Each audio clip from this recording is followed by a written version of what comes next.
Salut, bienvenue au ministère de la Culture, le site des bons enfants comme on l'appelle. Dans le cadre du projet Camus qui regroupe au cœur de Paris les différents sites de l'administration centrale du ministère, un chantier est en train de prendre place ici pour moderniser les bureaux et les adapter aux usages d'aujourd'hui. Mais pour faire rayonner ces espaces, même pendant le temps des travaux, une carte blanche a été donnée à l'école des Beaux-Arts de Paris. 6 jeunes créateurs ont donc investi les lieux et je vous propose d'aller les rencontrer. Depuis un inventaire de la flore parisienne jusqu'aux photographies d'une grotte en Bretagne, la nature s'invite à tous les étages du bâtiment et notamment ici à la cafétéria du rez-de-chaussée où Niels Van de Ven et Ryan Yasminé sont déjà à l'œuvre.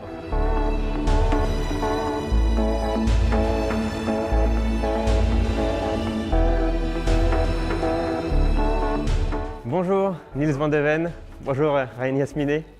Alors on est en train de vous interrompt en pleine préparation de vos peintures, c'est ça? C'est ça, de couleurs. On prépare les couleurs, ok, très bien. Pour ensuite mener à ce type de dessin magnifique, est-ce que vous pouvez nous présenter un petit peu le projet? Vous voulez amener la nature en plein dans ce bâtiment, non seulement la flore comme on voit ici, mais aussi la faune. Vous avez tout un bestiaire qui vient peupler cette cafétéria.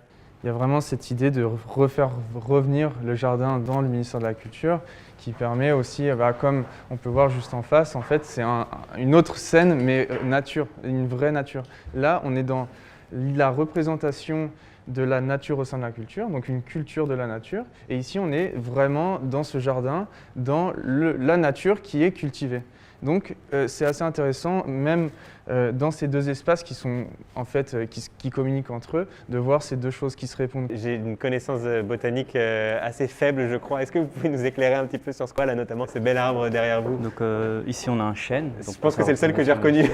Parce que c'est le plus abouti aussi de tout ce qui se passe ici, parce que c'est encore un travail en cours. Donc ce chêne, on l'a repris de la Dame à la licorne, comme vous avez dit, et beaucoup des végétations qu'on retrouve ici, elles ont été issues de cette tenture.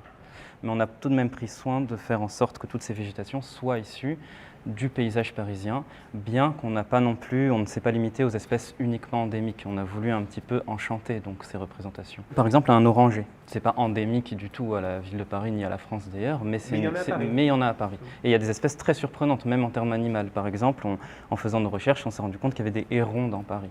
Bon, moi, j'en ai pas vu, mais il y en a dans des parcs, dans des jardins. Bon, là, il n'y a pas forcément des faucons aussi, en haut des toits des cathédrales et des toitures. Et c'était pas forcément, on n'a pas pris le... On a quand même, par exemple, il y aura un foisonnement de pigeons, ça va être un petit clin d'œil à ce qu'on voit de manière très récurrente, mais c'était intéressant aussi, donc, ce réenchantement et l'idée de surprendre un petit peu le spectateur et qu'il se dise « Ah, mais il y a ça à Paris », voilà, bon, c'était vraiment un peu dans l'idée aussi. Merci pour toutes ces explications. Je vous souhaite une très bonne continuation, puis on a hâte de voir la suite alors.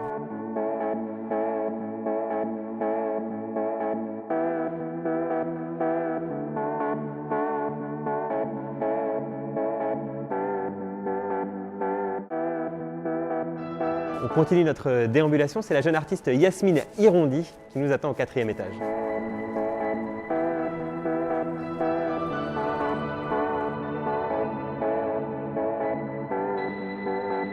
Bonjour Yasmine Irondi. Bonjour. Je vous interromps en plein dans vos essais de mise en place, j'imagine. Ça nous donne comme ça un avant-goût un petit peu de ce qu'on va voir ici tout le long de ce couloir, c'est ça? Oui, exactement. Ça, c'est mon première impression test pour voir ce que ça donnait, parce que j'avais juste les photos comme ça pour l'instant. Qui sont en taille réduite, effectivement. Oui, en taille réduite, mais ça donne une vision d'ensemble. Bien sûr. Alors, juste pour bien expliquer, ici, on est au 4e étage. On va avoir un chantier qui prend place juste derrière pour mettre en place ce qu'on a appelé les salons Saint-Honoré.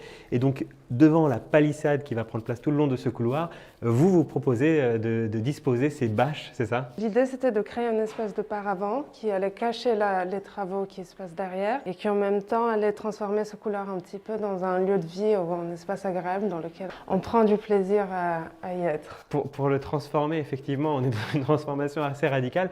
Vous nous en faites une serre, en fait, de ce long couloir, c'est ça? Oui, c'est justement le nom du projet, c'est Jardin sous verre. Et c'est des vues de la serre d'Auteuil, des serres d'Auteuil. Ce n'est pas une présentation de plantes, vous n'êtes pas en train de nous faire une classification des différentes espèces des serres d'Auteuil.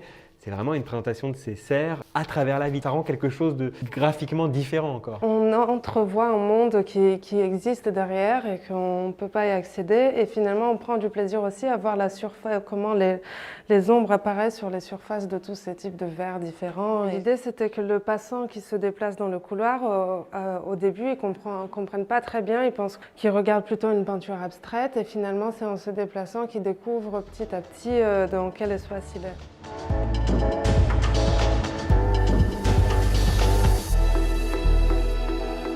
Merci beaucoup Yasmine Rondy, merci et bravo pour ce travail qu'on a grand hâte de venir découvrir ici dans toute la longueur de ce couloir.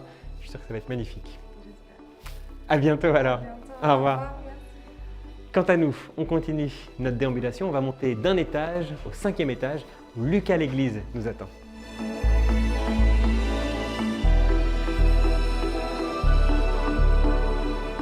Bonjour Lucas L'Église. Bonjour. Ben voilà, la fameuse grotte de Saint-Enogat. Racontez-nous un petit peu, elle a une histoire un peu particulière cette photo, parce qu'elle a une histoire un peu particulière cette grotte. Oui, dans cette grotte, les frères Lumière avaient construit un petit laboratoire de photos en 1877. Ils étaient encore très jeunes, ils avaient 15 et 13 ans. Et donc, en fait, pour les vacances d'été, ils avaient installé un laboratoire. Et c'est une grotte qui est au bord de la mer, donc la marée monte dans la grotte, remplit la grotte et vide la grotte à marée basse. Et un jour, on raconte qu'ils auraient été bloqués au fond de la grotte en travaillant dans leur laboratoire. Et là, ils se seraient promis de travailler toujours tous les deux. Et donc, voilà, il y a une espèce de légende qu'entoure cette grotte.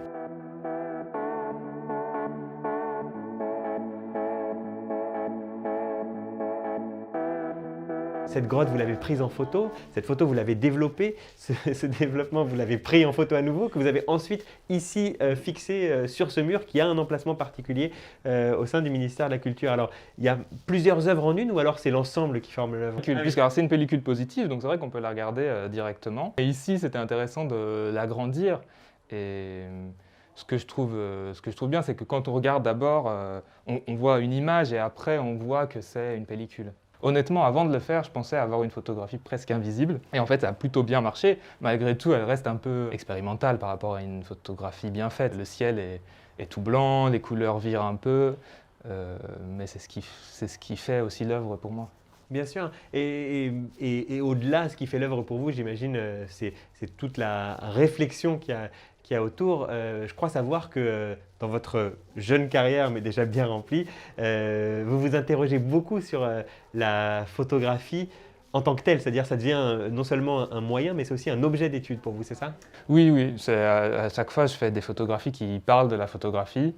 En tout cas, qui parlent de ce qu'elles sont, comment l'histoire de ce médium nous permet de faire des images du monde. Et ouais, à chaque fois, c'est ça qui m'intéresse. Bravo encore et merci Lucas L'Église pour toutes ces belles histoires qui nous sont racontées ici par votre œuvre juste là. Quant à nous, on monte un étage au-dessus, découvrir l'une des salles de réunion qui a été habillée par la jeune artiste Lina Benzerti.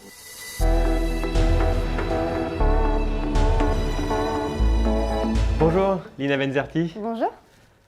C'est hyper impressionnant. Alors, on est dans une salle de réunion, ça, vous avez choisi d'investir une salle de réunion. Exactement. Et vous nous y présentez un herbier gigantesque. L'idée qui m'est venue, premièrement, c'était d'apporter de la lumière dans cette salle de réunion. Parce qu'effectivement, il n'y a pas de lumière du jour pour l'instant. Et le cyanotype, c'est une technique que j'utilise quotidiennement dans ma pratique artistique personnelle. C'est un procédé argentique ancien qui consiste à imprimer des images grâce à la lumière du soleil. D'accord. Voilà, grâce aux rayons UV. Là, c'est l'échelle 1, c'était les images de base que j'ai proposées et que j'ai créées. Et ensuite, ça, vous l'avez agrandi pour en faire ces grands LED papier peint que vous avez appliqués. Exactement. Que vous êtes en train d'appliquer. Il y a une question d'échelle aussi, c'est assez étonnant de les voir, ces végétaux-là. À cette échelle-là, ça rappelle peut-être des scènes, j'ai en tête. Vous vous rappelez ce film, Chérie, je rétrécis les gosses où, oui, bien sûr. Les enfants sont au milieu des grands brins d'herbe géants. J'avais envie qu'on soit enveloppé par la végétation. Effectivement, il y a cette idée aussi, étant donné que les personnes sont assises en rond au centre de la pièce, ça fait comme une sorte de feu de camp avec autour la végétation luxuriante et imposante.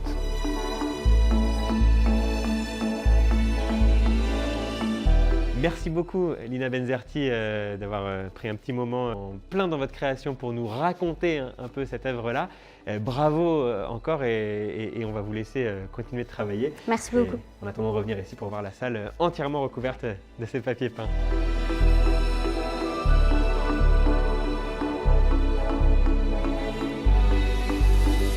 Quant à nous, on va continuer notre visite pour une dernière étape au 7e étage. C'est Manon Gignoux qui est en train de terminer ses peintures. On va aller lui rendre visite.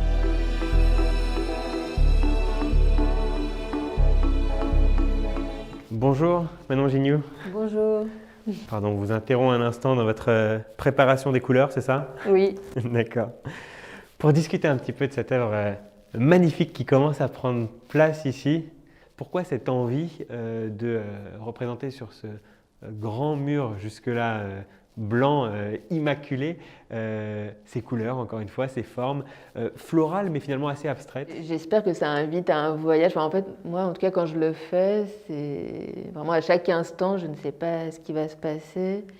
Enfin, j'ai l'impression d'être plus un vecteur, une sorte de cri du vivant. Un mot sur le titre. Un joli titre, un peu long, Ne faire que croître et embellir, c'est bien ça?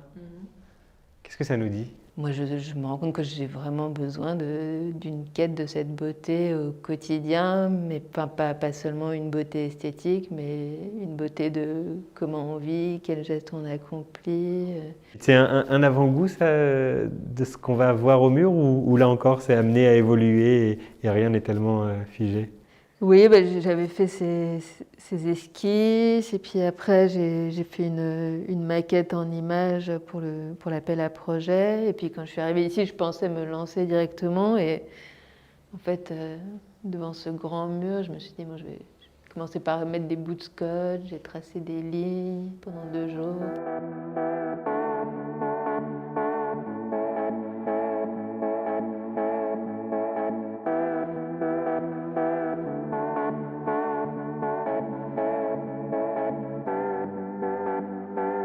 Eh bien, merci beaucoup Manon Gignoux et bravo encore pour cette œuvre qui n'est pas encore terminée. Alors on va vous laisser travailler dessus en attendant de pouvoir la découvrir dans son entièreté très bientôt sans doute. Et nous aussi, on en a terminé et tous les artistes qu'on a vus jusqu'à présent, on va également les laisser travailler. Notre déambulation s'arrête ici. À bientôt, salut!